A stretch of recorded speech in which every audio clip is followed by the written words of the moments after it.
Nama saya Chu Jun Hong dan adalah ketua kumpulan bagi tugasan kumpulan ini. Saya mempunyai 3 ahli yang lain iaitu Siti Nur Syarizan binti Mat Arsyad, Ya Chaini George Steven dan Ko Lai Chong. Tajuk tugasan kami adalah Keluarga Malaysia. Selamat sejahtera, nama saya ialah Ko Lai Chong dan trip number saya ialah 286966. Hari ini saya nak membentangkan tentang keluarga Malaysia. Kita boleh tengok tiga teras dalam konsep Malaysia adalah kebersamaan, kesyukuran dan keterangkuman. Sebagai satu keluarga Malaysia, rakyat Malaysia telah bersatu padu pada pelbagai bidang. Bidang yang terdapat adalah ekonomi, politik dan pendidikan dan sebagainya. Dalam bidang ekonomi, kerajaan Malaysia telah mengubahkan pelbagai dasar pembangunan Malaysia untuk membangunkan ekonomi Malaysia.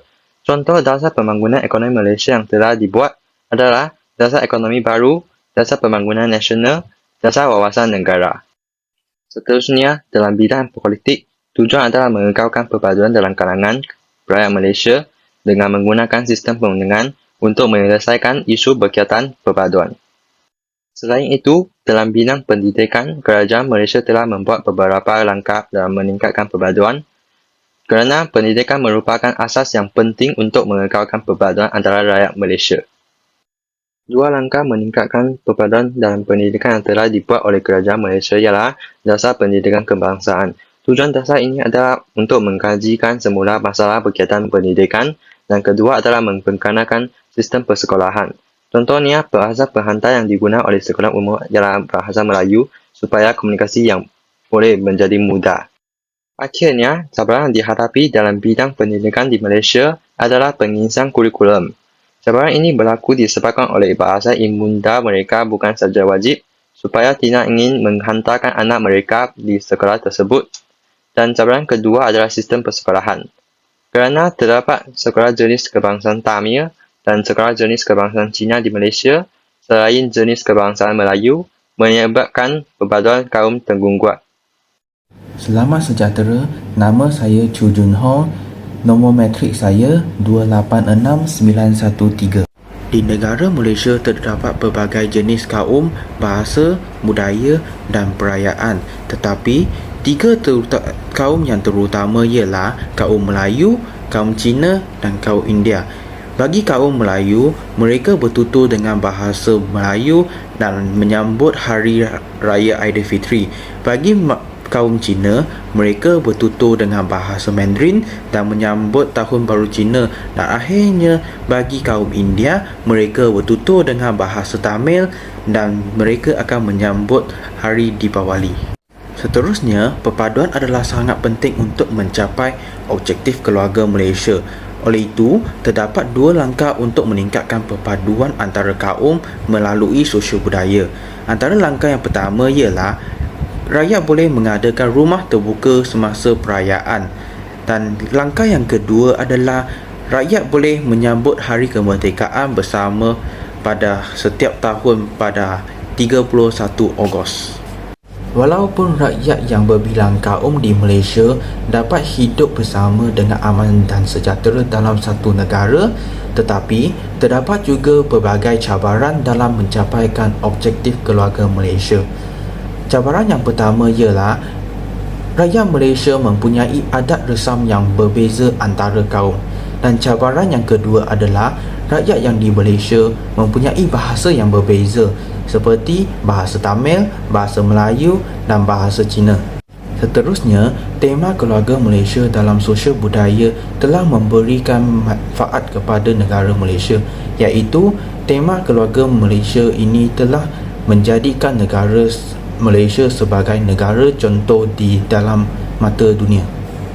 Melalui pengalaman saya, kita diajar sejak kecil lagi supaya tidak memandang rendah terhadap rakan yang kaum lain dan kita haruslah sentiasa bergaul dengan rakan yang berbilang kaum.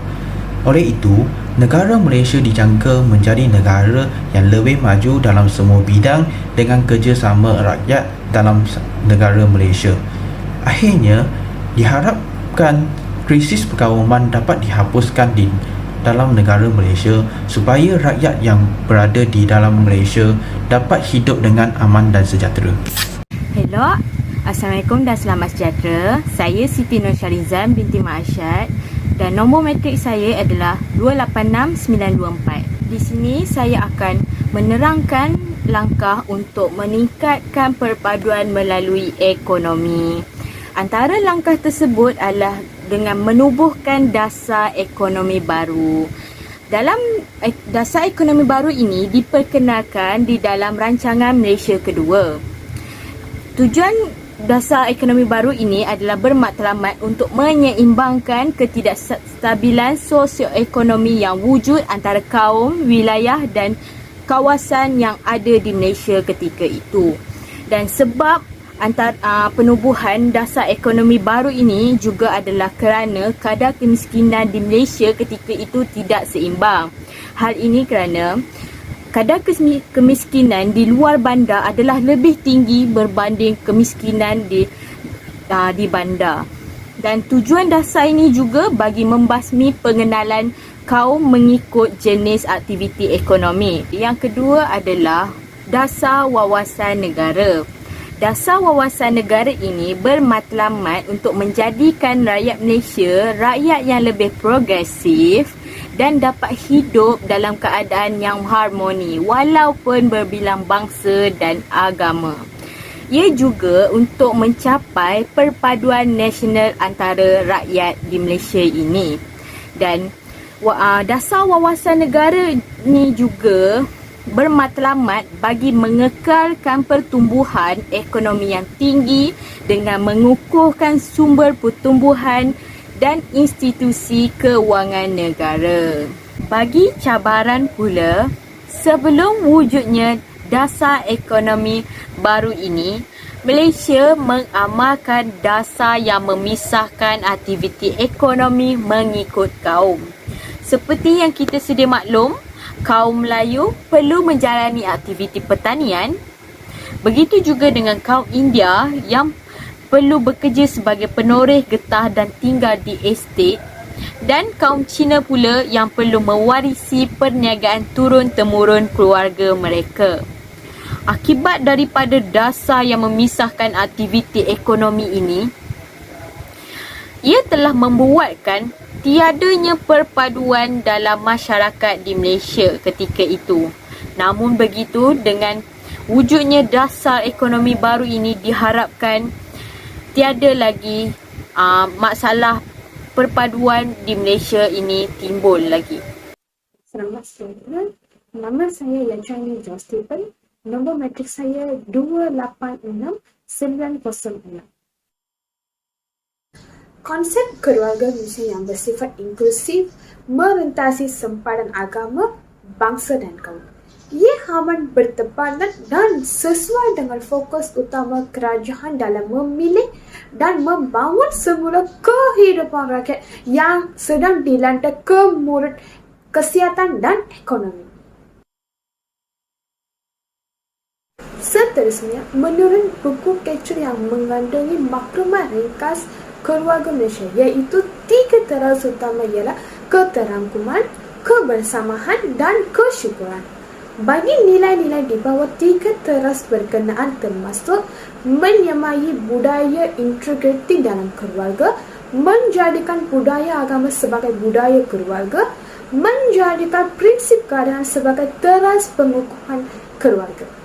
Seterusnya, menurut buku Kecer yang mengandungi maklumat ringkas keluarga Malaysia, iaitu 3 teras utama ialah keterangkuman, kebersamaan dan kesyukuran. Bagi nilai-nilai di bawah 3 teras berkenaan termasuk menyamai budaya integriti dalam keluarga, menjadikan budaya agama sebagai budaya keluarga, menjadikan prinsip keadaan sebagai teras pengukuhan keluarga. Selain itu, kesejahteraan sosial hubungan erat dengan perkembangan individu dalam institusi keluarga yang berkualiti. Oleh kerana itu, pendidikan bagi anak merupakan asas untuk mewujudkan keluarga sejahtera. Pengetahuan ibu bapa tentang aturan dan ciri pengajaran dalam mendidik anak sangat penting untuk pembentukan generasi yang kepribadian baik.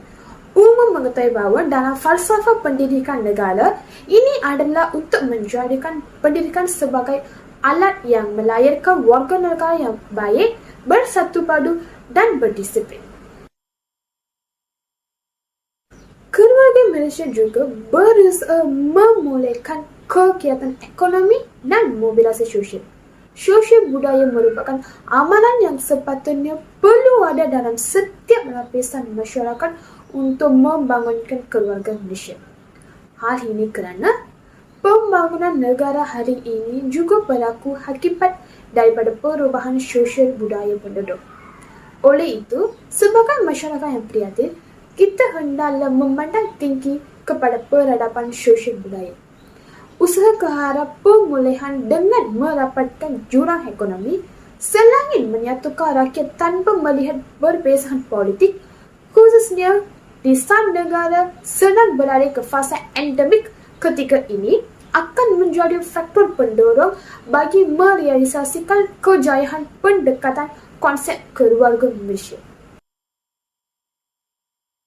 Secara keseluruhannya, keluarga Malaysia telah berjaya menyuntik kembali semangat kebersamaan dalam keluarga, komuniti dan negara. Ia menjadi aspirasi untuk seluruh rakyat tanpa mengira agama, suku kaum dan fahaman politik supaya saling bersaudara dan mengelakkan permusuhan. Terima kasih.